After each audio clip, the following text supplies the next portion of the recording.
Welcome to the ASQ podcast, where midlife transitions become your greatest teachers. In this episode, we unpack one of the most overlooked emotional truths in midlife, the weight of disappointment. Whether it's a career path that didn't deliver the purpose you hoped for, a relationship that shifted unexpectedly, or simply the emptiness of following a scripted life, you're not alone. If you're navigating a transition, feeling lost in the middle of your journey, or simply tired of holding it all together, this episode will meet you where you're at. Stay tuned.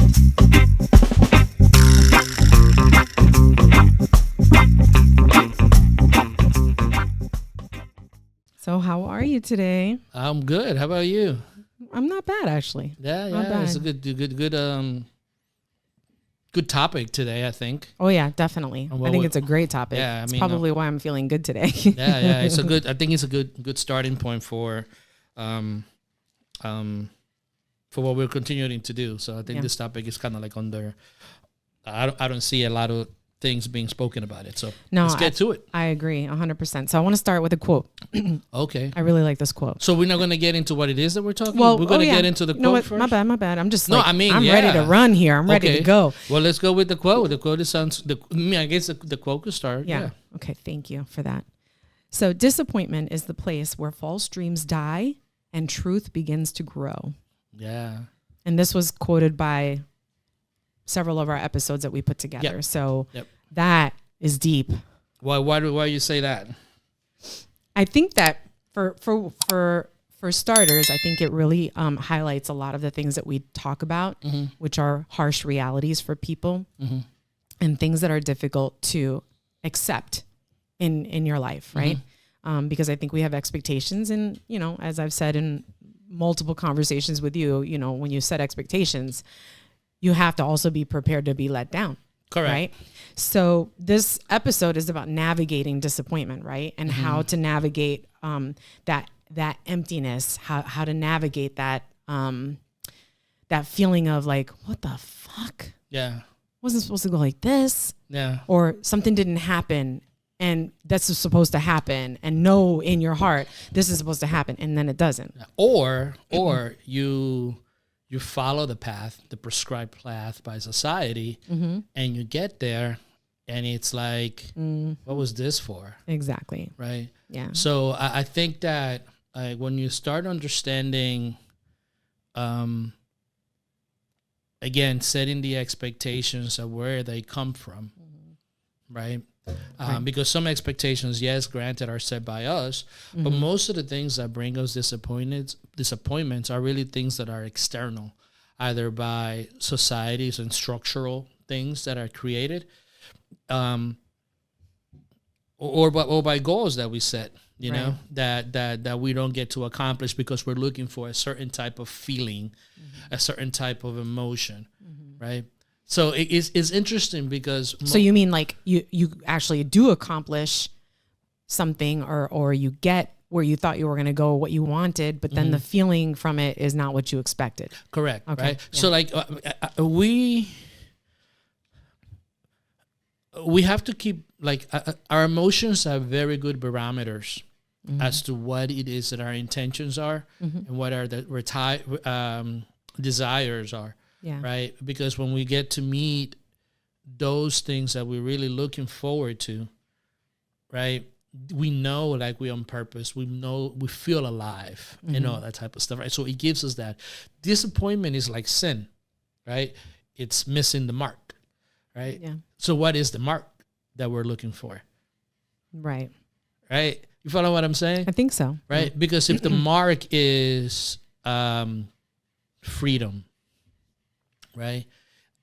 Money gives us freedom, right? We all understand that premise, right? That what money is the flexibility and the ability. It's a tool to get the things that we want, right? Yep. Right? Now, sometimes we think that the things that we want are the things that are going to make us happy. A new car, a new house, status primarily. Those are the things that are going to make us happy. So we go into the chase of these things because our ultimate goal is what? To be happy. is it, right? So we have to constantly question what our intentions are. Yeah. Like we have to be really aware of that, because then when disappointment happens, it gives us an idea as to, wait a minute, is this really what I wanted? Right. Is this what I'm looking for? This is not what I was looking for. Right. This is not what I want. Right. And so we could get into that. Right. So part of, the whole process of doing the ASQ podcast is that we share our own stuff. So I just want to share my disappointment, okay. which is really like one of those things that is like, it's one of those societal things that we just discussed, right? So I went back to school, later in life. I started college when I was 38, right? Never been to college and was never given an opportunity. Kids were grown, so it was kind of an opportunity for me. And the housing market crashed, and you and I had a little bit of savings, and we're doing okay. So you were like, why don't you take the year off? And I was like, okay, I'm not going to argue with that. I'll take the year off. And you were like, explore, go to the college. You always want to take classes and maybe get your degree. Why don't you go to the college and, explore, see what happens. And I came back from that exploration with financial aid application processed or in process, a full schedule that was in January or in October, I think it was, a full schedule ready to go for January, the spring semester. And I was fixated on, I'm going to get my AA degree in psychology. This is going to be it. Although your AA degree is kind of like, it's not really whatever. It's just basic stuff. But I wanted that to be my driver. Like, I was like, I want to help people. I want to be able to give people assistance, listen to them, guide them, give them all this stuff, right? And so I went and got my associate's degree. I ended up at the end changing my mind and went and changed it to, I don't remember what I did. Well, I did that for my bachelor's degree. Yeah. So, I was doing my AA degree in business, and then I changed to psychology, and then I realized, I'm in the wrong path. I need to go to the AS degree, but I didn't because it was too late. So my bachelor's degree, I went and I did the human services route. Still, I want to be a psychologist. I'm going to get my PsyD. I want to do all this stuff, right? And I'm saying all this because there's a point. So, I had really good feedback from people. I was talking to a lot of people. I'd done, research. I got into the human services program. I ended up working in that division and being close to my instructors and really feeling like, oh, this is the path for me. And then boom, it hit me. I think that I want to, this group therapy and stuff. I want to do this. And then I found out very quickly that, I don't want to do this. But I graduated with my human services degree. And then I decided to go on for my master's degree because there was in between that moment where I was like, I think I want to teach. I want to teach. I think I want to give back. I want to do that. Right. And I saw that as an opportunity at the college, and, being an alumni and being a faithful employee and, contributing, and they help pay for my degrees a little bit here and there. I thought, surely I'm going to have this opportunity. This is like perfect. I'm set right up. This cannot get any better. Yeah. So I got my master's degree and I graduated, and it was an amazing feeling. It was the best feeling ever. A great sense of accomplishment. Yes. Right? It was like exactly what society sets out, the commercials and the flowers and the balloons and the pictures and with your family, and you were like, kiss me, and oh my God, it was just amazing, right? Yeah. And when I turned in my application to become an adjunct instructor, to get that experience and to really figure out if that's what I wanted to do for my life, because I saw that as something for me, it was denied. Yep. For a set of rules or policies that not even worth talking about right now. So anyway, so then you and I went away to on vacation, and I had this sense of academia still inside of me, and I liked the idea of learning and writing. It sort of encouraged me, and that curiosity of stuff, I like that. And also I think being an academic and doing as well as I did in school really kept me like, I can't. I had a teacher tell me once C equals degree, and I was like, no, I can't go with a C. I got to have an A. I need an A. I need A's, everything A's. So I think there was a lot of proving to myself that I could get through it. I think some of that came from like my grandmother, God rest her soul. she passed, but she would always say, what are you going to do with that degree? Hang it on the wall? What are you going to do with it? You know? And so there wasn't really a lot of encouragement from like family. So I wanted to prove something, you know, to the world and to myself. And so I ended up having a discussion with you and, proposing this business opportunity that you and I could do because, you know, you're amazing with leadership and the practical aspect and whatnot. And I would have the theoretical knowledge as well as the leadership knowledge component, the practical side. So I went on and got my doctorate. And I was successful. Did my dissertation, defended it. I went through a lot of tears and, you know, a lot of stress and whatnot trying to get this degree because I was like, you know, but I did it. And I was like, surely that is going to open up the they can't say no to that. I get to apply for a position now as a faculty member. This is what I want. I will have blinders on. I was so focused on this is what I want to do. I want to be a faculty member. Correct. And it didn't happen. And I was crushed. And that is where this episode comes in because I did everything that I was supposed to do just to find out that I wasn't going to end up where I thought I needed to be. And so I know we're going to go through now because there's a different perspective in my situation, but I was broken for a long time, even up until just not too long ago, right? I was broken. And even upon exiting the college, they ended up terminating that. I ended up becoming an adjunct instructor, but never got assigned any courses or anything. And before that could even happen, I ended up getting into something else and separated, and they terminated that position as well. And I was like, I'm just not even going to apply because my perspective has changed, right? But that disappointment, I think, is what people feel so often. And, you know, I did everything right. I spent a lot of money on going to school. I had support from you in this case, and you know, said no to a lot of familial outings and gatherings, and, you know, sacrificed many weekends and time, all to have the door close on me.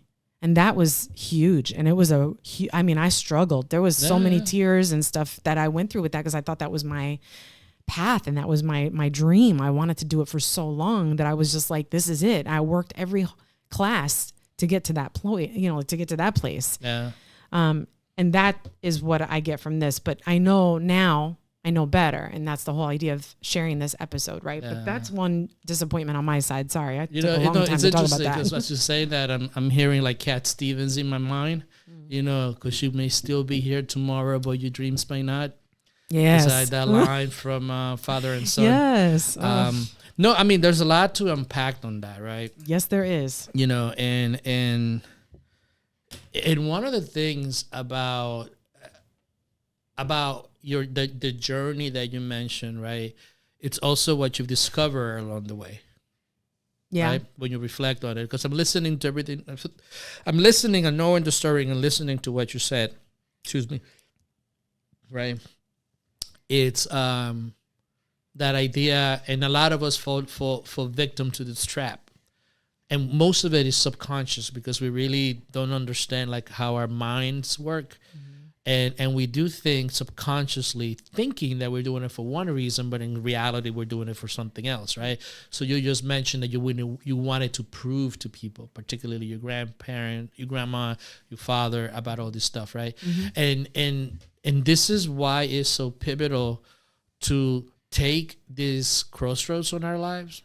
I mean, which are brought about this very deep, soul-crushing, life-altering disappointments. That's a good way to put it. Soul-crushing.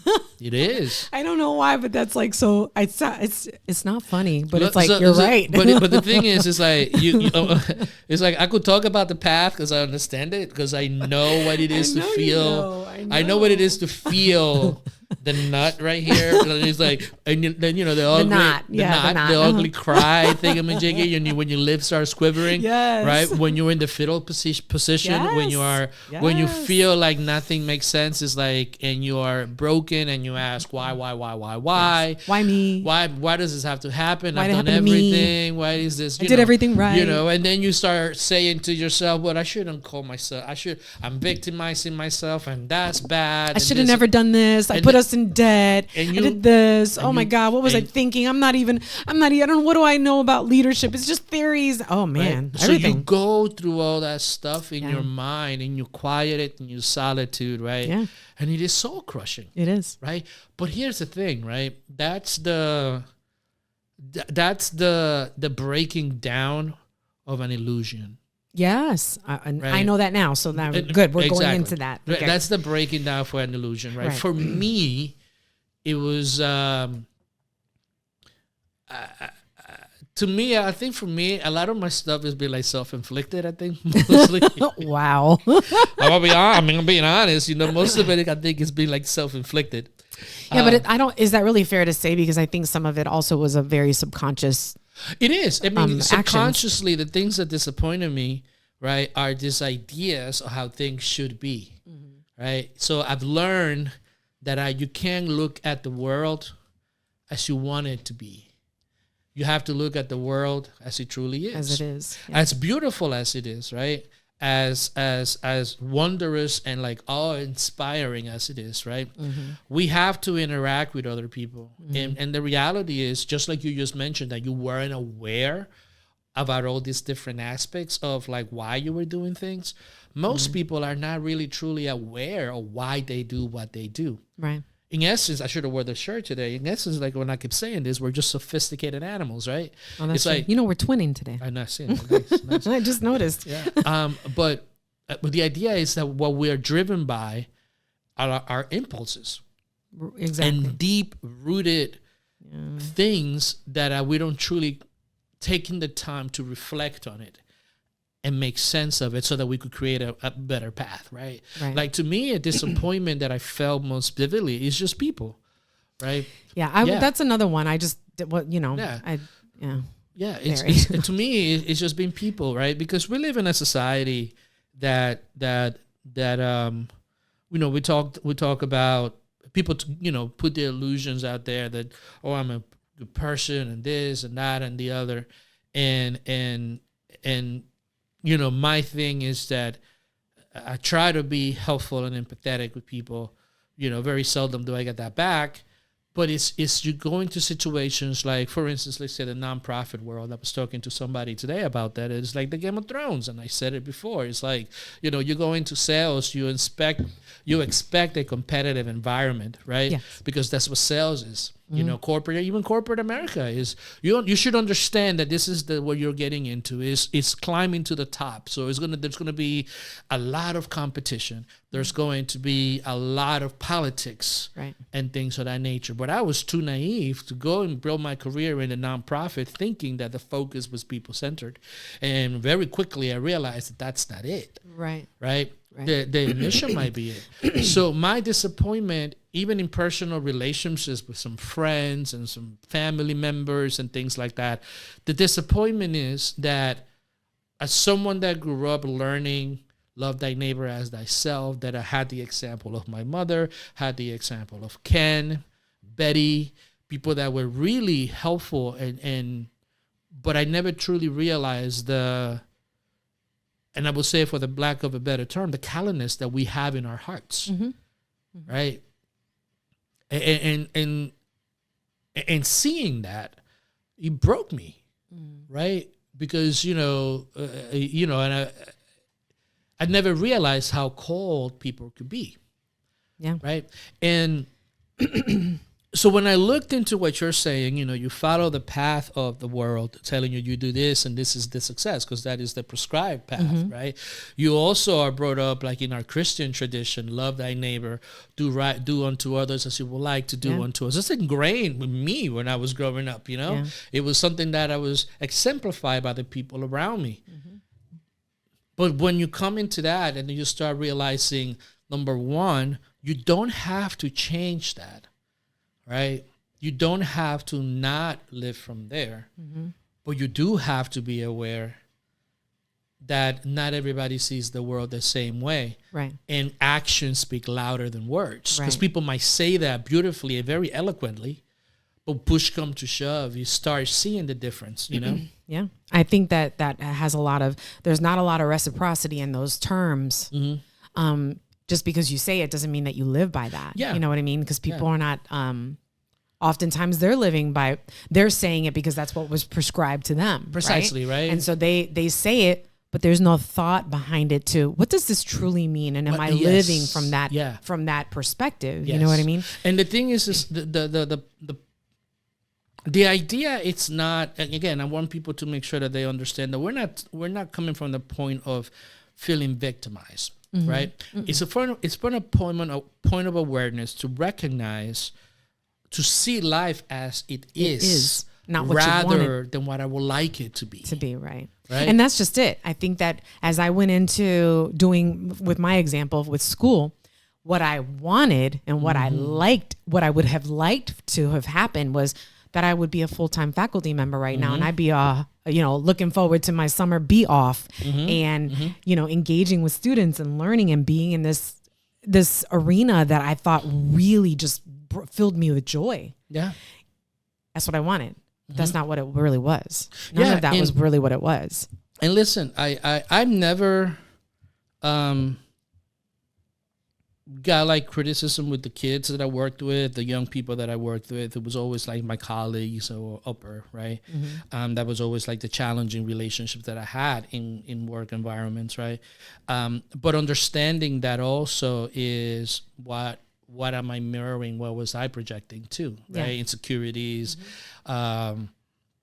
feeling like I have to find a way to belong and things of that nature. So you start learning all these things about yourself. So the idea about really confronting this deep emotion that really breaks down what your identity is, right? Because again, a lot of the stuff that we're talking about is what we think that we are. Our identity is this prescribed path that we followed. Correct. Right? Our identity is the status that we achieved, right? Our identity is my title, what I do. My identity is the role that I play in society. But what happens is that's not you. Right. That's an aspect. But then what are you, right? When all these things fall apart, where everything goes by the wayside, you're still there. Wherever you go, there you are. John Kabat-Zinn, that's a little plug for him. But wherever you go, there you are. So then who are you really? Yeah. Right? So this is why particularly the feeling of disappointment when you come to a point in your life, particularly in your middle ages, 35 to 55, and you've done all this and you've gone and you found the career, but then deep down inside you go home and you feel empty. You're drowning yourself in alcohol, I feel judged while I pick up my cup and take a swig. You drown. It's just apple juice. Yeah, it is. Just kidding. You drown yourself in all these extracurricular things to make yourself feel something, to hide behind stuff. Yeah. Right. To fill that void with something. Yeah. Right. And our society caters to that. It really does. It's like our society is a society of spectacle, a society of what is the next big high that we're going to get so that we could move into the following the next high. Right. And the next high. But then every high kind of like doesn't feel the same anymore. Right. Yeah. And then there's that void that you can't avoid. Because eventually, look at our society. Look at the symptoms in our society. Mental health issues, loneliness, separations, family breaking apart. Is this void to feel something? Yeah. Right. Yeah. And the idea is to look at it at the end of this, what it does, it reveals what disappointment brings out, like a lot of emotions. It brings out what is a disconnect, right, between who we really are, right, deep down at our core, like our essence of who we are, and our environment. Right. Yeah. So do me a favor, just because I think that's really important. And I think if there isn't anything else that we talk about today, aside from leaving our listeners and viewers with something to think about, I think that in and of itself is a really important aspect to talk about. And I don't want people to walk away going, what? Like when you say that's a disconnect between who we truly are, do all of us a favor. I know what you mean, but do all of us a favor and just kind of unpack that. Who we are? Unpack that. No, unpack that idea of what you just said. Whenever you're confronted with disappointment. So you're let me confronted with disappointment. That's a disconnect with who you are. Yeah. So let unpack that. Let me ask you this, right? What is life about? What is life for? What's the point?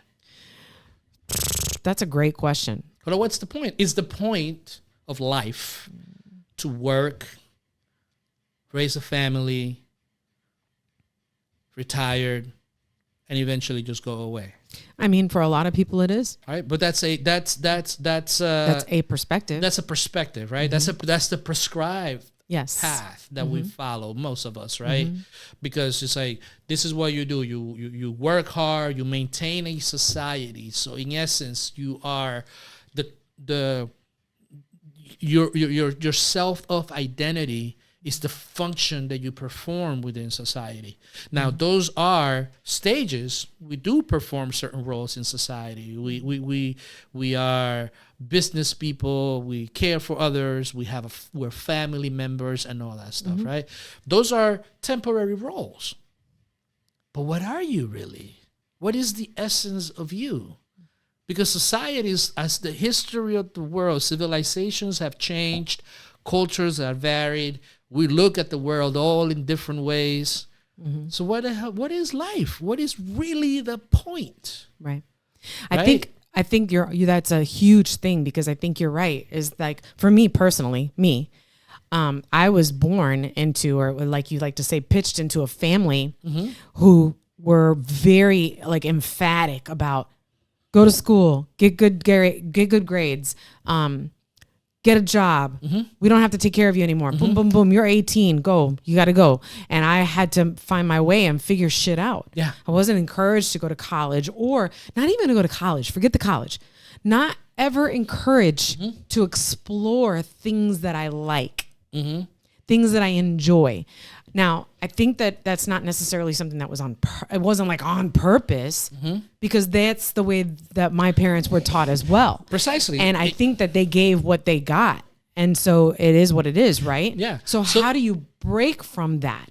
Well, but this is the thing, right? This is what you feel.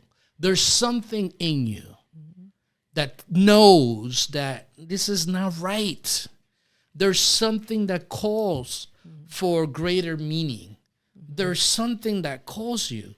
You know it. It's like I'm thinking of the Matrix, right? Where Morpheus says it's like a splinter in the back of your mind, right? Like it tells you this feelings, these emotions, this deep rage, this anger. It's like, this is it?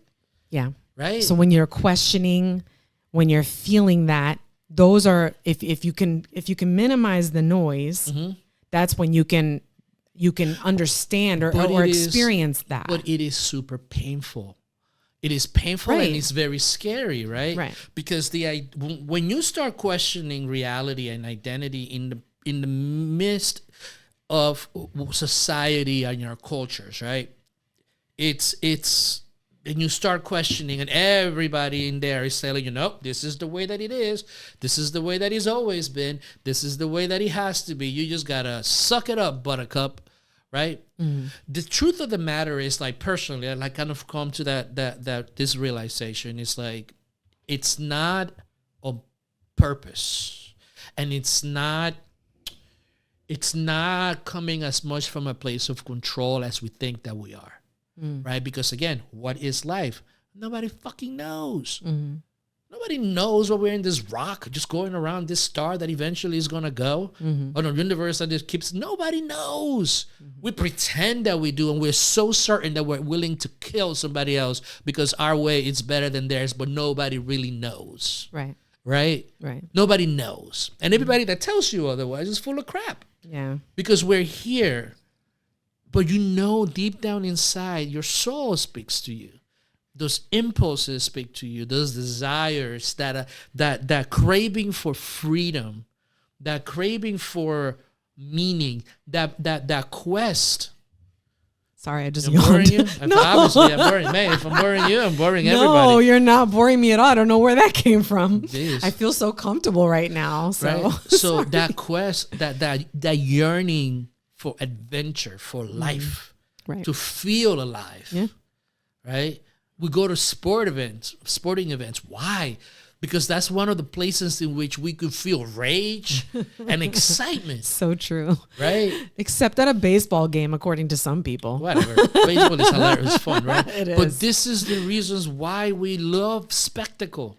We love drama and the gossip. Or like even going to the club, you can let loose and just be. Because there's that aspect of that calls us. Right. Right? Yeah. To explore, to feel, to be, to live, right? And society has tried to create a system in which this could happen. But what happens over and over again, and this is the cyclical nature of life, right? Is that we create a system and then we live for the system. Right? Like think about it, right? Hence the Matrix. Hence the Matrix. Again, it's a really the Matrix is a beautiful analogy. It really is. But I think it's more benign than purposefully evil, like they made it, right? It's more benign because it's you have to look through that. You know? Because we're trying to make sense of life and create something that somewhat makes sense of life. But in the midst of doing that, we created something that is completely an illusion, right? Yeah, that is completely an illusion, and it's something that could fluctuate because you got to tell me that this ideology is superior to this one in this rock suspended in space. It truly and literally makes absolutely no sense. Right? But again, going back to disappointment, when we're really feeling that void, that emptiness, like, man, I worked so hard for this. Or, man, I didn't get that. Or, man, my team didn't win the championship. Like, all those feelings come and go, and then you stay there, and then it's like, well, what was that for? Right. So what is the prescription, right? Because that's what do we do now? Yeah. Right. That was a pivotal moment for me, because I think that I had expressed to you kept saying, but Jessie, there's so many different ways that you can teach, and look at what we're doing with the business. And I just didn't see myself as that. Right. And I really, really had a strong resistance, but I had what you're talking about inside, that tug of war, that feeling. And I knew, but I kept quieting down the noise. But eventually what happens when you start to know and you start to feel that, it becomes more pervasive. Yes. And when it becomes more pervasive, it gets to a point where you feel like you're losing your mind. Yeah. And I felt like I was losing my mind because I was like, what? And I had to really stop and invite the universe, God, whatever you want to call it, whatever, into this feeling that I was feeling in order to transition or transform the way that I was thinking. Yeah. And see myself as an actual contributor to ASQ podcast and ASQ empowerment services. Yeah. And actually value these aspects of me that are there, that you value, for example, and other people value, but I wasn't valuing about myself. Like, I can't talk in front of people. I don't want to do this. I want to be in front of a classroom, but I can teach in a variety of ways. Exactly. And I wasn't open to that. Yeah. And what is that called? Resistance? No. The fact that you arrived at a conclusion that is like, oh, I could do other stuff. What is that called? I mean, it's awareness. It's creativity. Awareness. Right? It's like, but this is the beautiful thing. So what happens, right? It's we look at this at missing the mark on something as a disappointment. Yeah. Right. When in reality, it represents an opportunity for us to broaden our perspective. Right. And find something else and create something next. Yeah, that's true. Yeah. Because an aspect of life that we can't deny is that everything that's static dies. Right. So you as well, if you stay too long in that place, You have. That's perfect. Most people think about it. That's perfect. I'm thinking about it because I was dying. Yes. During this moment where I thought, this is where I'm supposed to be and I'm not going to be there. I'm just dead. What do I do now? And what am I going to do? And the result of a lot of that is some people actually go through it because it is completely rational to arrive at a conclusion that is like, the heck with it. Yeah. No. It's not an irrational thing to think like that. No, it isn't. Right? Because again, what is it? If my purpose is tied to to following this path, but at the end of this path, there's nothing. And how many people went to college, graduated, follow the prescribed path, and are living in their parents' basement because they can't find work. And True. even the people that get degrees in the high-tech companies that are just laid off, then what? So then you followed this path, you did all this. What was the point? Right. Right? Because you tied your purpose into that. You tied your identity. Your identity. Or where yes. you are. You don't know who you are. Right. Because again, society. You've allowed that situation to create your identity for you. This is how crazy it is, right? This is because, again, you start looking at it and you could actually go a little bit insane, right? People that feel like, who do we give status to in society? Who is like the people that we look up to? People with titles, people with money. Lawyers, doctors, big tech guys, billionaires, and all that stuff. Those are people that have the status, right? Mm-hmm. What percentage of people is that? It's not a big percentage. So it's a small percentage, right? Yeah. Mm-hmm. So what happens to everybody else? Mm-hmm.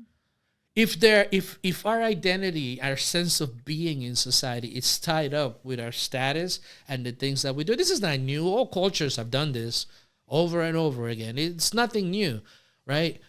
It's just, but the full answer is, that's just human nature. But is it? It's supposed to have to be like that? Right. And this is when you are called to that adventure, because again, that despair, that loneliness is a call to adventure, to explore, and maybe you could find another mode of being. Yeah. That influences others. It forces you to be creative. It forces you to look for things. an alternative. Now, if you're willing. If you're willing, now, am I saying that is a piece of cake? No. No, it's not easy. Am I saying that is going to be like that you're not going to feel like an outcast? Or no, I am not saying that. But you look at life, and the people that are worth talking about were people that followed that own narrow path. Mm-hmm. That's true. You name a person in the world that made any type of impact, it didn't happen because they follow the prescribed path. Mm-hmm. Yeah, that's true. It didn't. So if we understand that, right, about how life functions, and if we understand that we are also active participants in creation and evolution, and all this stuff is an illusion to help us see that, we have to listen to those moments of despair, not as an end, right? But a place to die to these full perceptions and begin to rise anew. Again, as someone that is going through that in the last few years, right? And has arrived here, and hey, it's been a death. Yes. It's been like I've died so many times over and over again. So many times. And the emotions, the loneliness, the crying, the this, the that, the searching, right? Being up in the middle of the night, questioning everything, struggling to find a purpose, so to speak, right? To find all that. What is my stuff, right? Yeah. That's all I could do now is just kind of like hold the light for other people and say, hey, this is okay that you're feeling like this. This is normal. It's normal because again, it's creation. Yeah. Yeah. And that's the part that takes the mental capacity, and that's the part where you feel like the crying and all this because you're going through the struggle, and you're so persistent about just pushing it off, but it's there. Yeah. There's nothing you can do about it. Yeah. And now you have no choice but to integrate this into your life. And that is the hard part. And so that's one thing for me that's what I've been going through recently, is going through that, exactly what you just said, and you kind of holding the light for me and not and for us, in our life. But it fluctuates, right? This is what makes relationships work, right? Is the understanding that sometimes in some aspects, right, you hold the life for me, and in other aspects, I hold the life for you. Right? But I'm saying that for people who don't have that, we'll hold the light for you. Well, that's the idea of what we're doing, is to be able to share and know that there are a lot of people that are going through this, and it's okay. It is, but and here's the thing, right? Like, we're always looking for something outside of us, right? And our society is going through a transition right now, a transition of meaning, and a transition of really asking question, and people deep down inside are asking the question, what is this life for? Right? You know what? I know people don't like him much, but I like Elon Musk because he says something the other day, and I keep saying it all the time. Pretty much we're going to have to have like a high universal income, right? Because automation, AI is going to take place, that all this remedial stuff is going to go away. So then the question is, what does it mean to be a human being when we don't have to work as hard? Right? That is asking, right? Because again, I could see the despair, right? Because it's like, if society doesn't provide jobs and doing this, and it's like, what is my role? What am I supposed to do? Like, I need to, my identity as a human being is tied up to what I do. You see, this is ingrained in society. I don't think it's evil, and I don't think that is callously created, but this is how as we evolved as human beings, this is the best that we are able to understand what life is, and gives us purpose. And then some people take it and I'm better than that person because look at where I'm at, and look at my status, and I think that's an interesting perspective too, because I can't tell you how many people I've talked to where there's a point here. Yeah, no. Where their purpose is tied so deeply. Their identity is tied so deeply into the place that they work for, their organization, that, think about this for a second. They retire. Well, I'm talking about people who retire. Oh, okay. Right? They retire from that position, that job, that organization. And now they're like, what do I do? Some people fucking die when they retire. Right away. Shortly after they retire. You keep hearing that over and over thinking again. that they're going to enjoy another 10, 15, 20 years, maybe 30 years of like, I'm just going to chill, relax, and enjoy life. I'm going to travel and do all kinds of shit. And some people say, well, I was going to retire because I've been working for this organization for 35 years, 40 years, but I don't want to because I'm afraid I'll die. Yeah. And you see, that's crazy. Isn't that crazy? It is. And it's so interesting how, I'm like, I want to retire right now. I'm ready. But you really start to really look at situations, pain particularly, like the things that brings pain, from disappointments, from disillusions, from betrayals, from all those things that we perceive as negative, right? What they do, if we choose to reflect properly on them, right, is that it brought in our perspective of life, right, and what it means to be alive, right, and what it means to be a human being, what it means to be me if I no longer have an identity for my career for 17 years, right? What does it mean to be me? Yeah. What does it mean what is my essence then? What is my meaning? How do I give meaning to life? Right? Because again, we all know political systems and ideologies. They're just that. They're just mental constructs of how certain individuals think that the world should be organized. Yeah. Right? Yeah. Is it evil? No. I mean, you could make the assumption, and so people perceive it as such, right? But it's just in the way of trying to make sense of life and organize it. Yeah. Right? But also, it's that idea that system in and of itself, it's the only one that has the perception of life. Like, the most important thing in the world is the economy.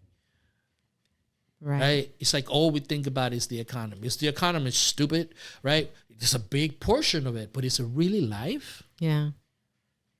Is it really giving you the emphasis? And some people say, well, that's a naive point of view. But again, think about it.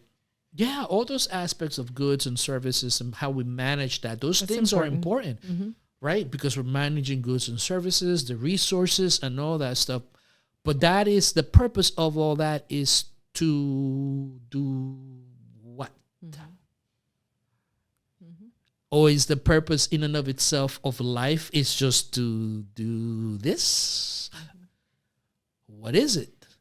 It's a very good question. Yeah, it right? is. Yeah. You know, and again, you look at, I think a lot of philosophies and ideologies are just coping mechanisms to like the reality that we really haven't decided as human beings what life is really about.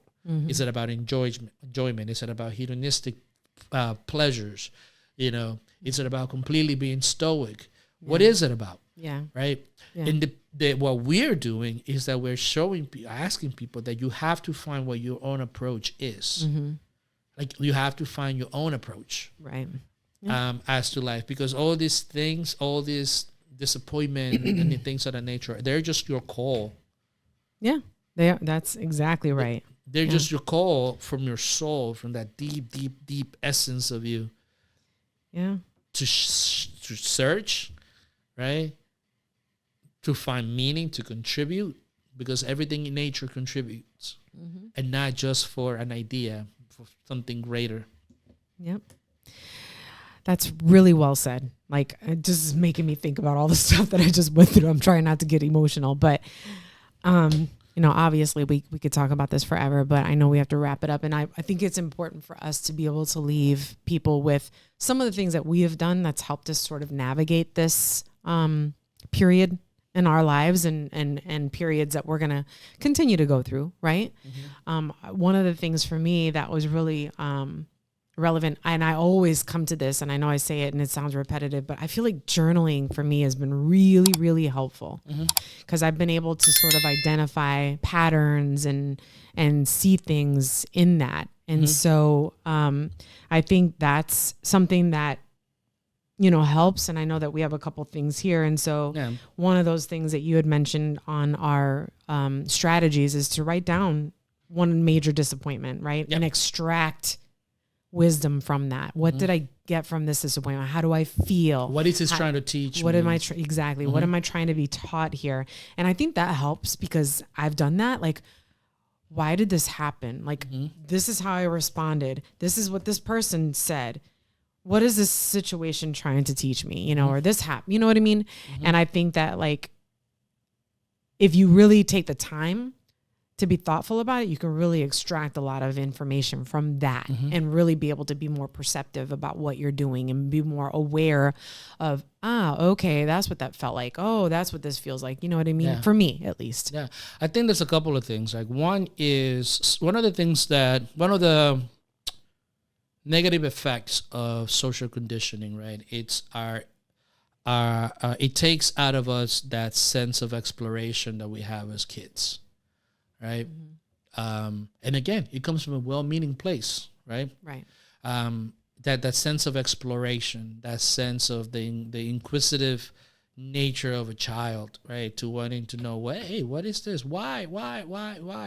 Right? To wanting to know stuff, right? That's something that we have to rediscover, because it forces us to question and ask things, and then also consequently be able to change that. Right. And like you mentioned, journaling and reflecting on these things, which leads me to the second part, right? The number one, curiosity. Number two, reflecting properly on things, right? Like proper reflection, it's about asking questions that are going to help you broaden your perspective, right?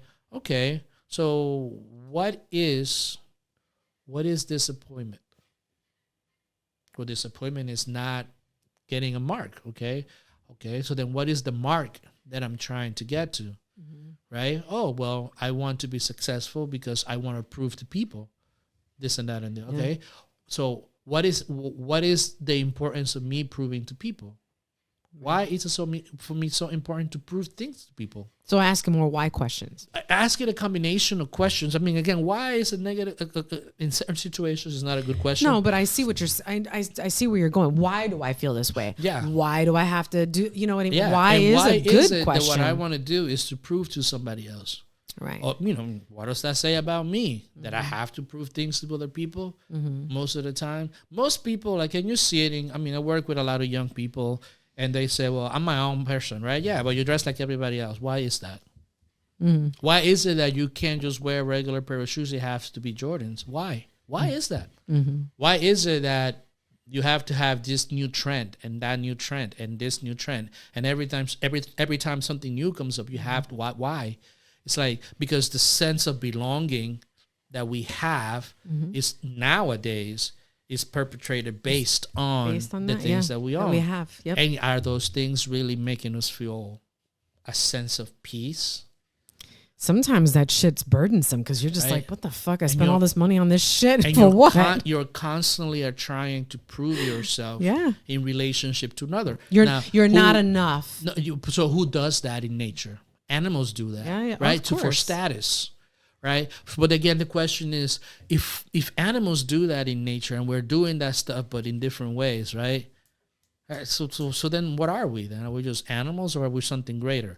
The idea of thinking, the idea of using the faculties of your mind is to start really looking at, okay, well, there's that, and I get it, but there's also something else that we could strive for. Right. As human beings, we got examples like Buddha, Muhammad, Jesus, Moses. We got examples of people that saw something different, something more universal, right? So all of these situations. So number one, you gotta be curious about stuff, about your own life. Number one, and number two, reflect properly. Reflect properly on the situations that you experience. Reflect properly on your feelings, your emotions. Instead of saying, oh, I'm depressed, oh, my anxiety is killing me. Why am I so anxious? Well, I'm anxious because I don't know what's going to happen in the future. I did all this work and I don't know if I'm going to have a job or not. And that's a legitimate thing, and when you start looking at evolution of things, we are in the midst of all that, because a lot of people, the anxiety that we feel as a collective is letting us know that what we're doing is not, doesn't make sense. It's like, wait a minute. Collectively, what happens in the micro, in the individual, also happens in the collective. So there's it's so clear that we are all searching, like, this is not the best way to live. Right. Yeah. Right? The question is, what are you as an individual going to do about it?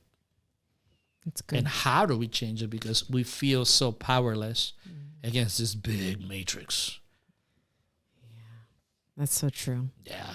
So we need to end, but I wanted to be able to leave our listeners and our viewers with a couple of reflection questions. So this is kind of really pointed and just kind of in your face, but I think these are really good questions to ask if you decide that you want to move forward, or you're going through this tug of war and feeling this urge inside.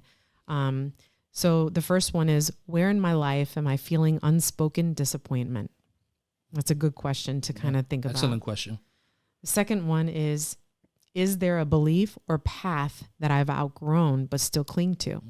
That's a big one. Yeah. And that one is going to be hard because our identity are tied up to things, circumstances, traumas, which is like the worst thing. Traumas and things that give ourselves our identity. Yep. So we're so caught up on that one. So that's a hard question. That's definitely a tough question. It requires a lot of reflection. Right. Yeah. And then finally, what new possibility is this disappointment inviting me to explore? Yeah.